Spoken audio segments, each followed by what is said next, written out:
నువ్వు నూరుతున్నప్పుడు, బయట తోటి చెమట నువ్వు తుడుచుకున్నప్పుడు, దండాన నీ సొక్కారేస్తున్నప్పుడు, నీ ఒంటి వాసన తెగ గుర్తొచ్చినప్పుడు,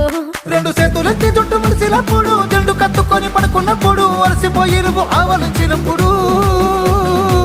వచ్చుండై ఫీలింగ్స్ వచ్చి వచ్చి చంపేస్తు